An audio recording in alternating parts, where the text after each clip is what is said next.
جس کا نام آمنہ ہے، جو کہ ایک دیہاتی خاتون ہے۔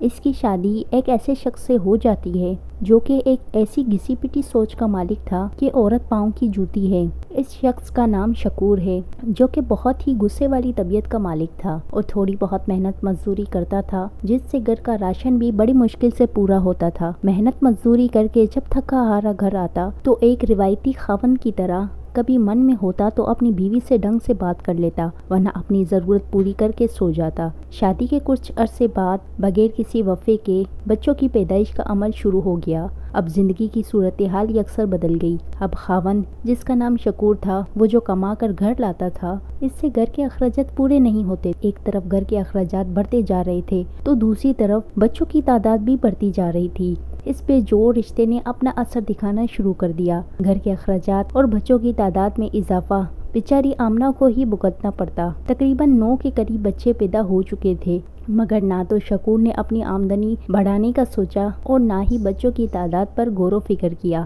اب آمنہ کے گھر میں بھوک کا ڈیرا اور جوان ہوتی ہوئی 6 بچوں کا بوجھ، اور دوسری طرف ظالم شوہر کی مار پیٹ کا راج تھا۔ شکور اپنی بیوی کو اتنے ظالمانہ طریقے سے مارتا تھا کہ کئی بار تو آمنہ بے ہوش ہو کر گر جاتی، مگر عورت کی بے بسی کہ اس نے اپنے خاوند کے ظالمانہ رویے پر اف تک نہ کی، بلکہ یہ سوچ کر سب مار پیٹ سہتی رہی کہ وہ اس کا مزاجی خدا ہے، اور اپنی قیمتی زندگی کو قربان کر دیا۔ آمنہ کی 6 بیٹیاں اور 3 بیٹے اب آہستہ آہستہ بڑے ہو رہے تھے اور ان کی بھوک بھی بڑھتی جا رہی تھی۔ اس ساری تکلیف دہ صورتحال میں آمنہ نے ایک انقلابی فیصلہ کیا تاکہ پیٹ کا بندوبست ہو سکے۔ اس نے اپنی بچیوں کو سلائی کڑھائی کا کام سکھا دیا، اور اب ماں کے ساتھ اس کی معصوم بچیاں بھی محلے داروں کے کپڑے سی کر زندگی کی گاڑی کو چلانے لگی۔ انہی حالات میں زندگی آگے چلتی رہی، مگر شکور نے اپنی بیوی پر تشدد کرنا بند نہ کیا۔ مگر اس وفا کی مورتی نے تو حد ہی کر دی، اپنے اوپر ہونے والا ہر ظلم برداشت کیا اور عزیز و اقارب کو بھی پتہ نہیں چلنے دیا۔ زندگی نے ایک کروٹ لی،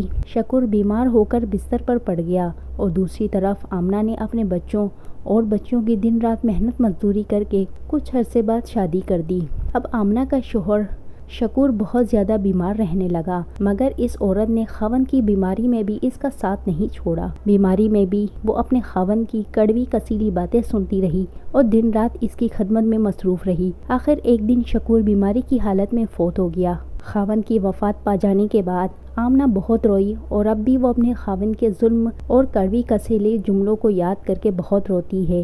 اکثر وہ روتے ہوئے یہ جملے دہراتی ہے کہ میں نے اپنی زندگی میں اپنے اللہ سے یہ دعا مانگی تھی کہ میں اپنے شوہر سے پہلے مر جاؤں اور اپنے مزاجی خدا کے کندھوں پر سوار ہو کر سکون کی نیند سو جاؤں، مگر شاید قدرت کو یہ منظور نہیں تھا۔ میرا خاوند تو چلا گیا، مگر مجھے بے سہارا کر گیا۔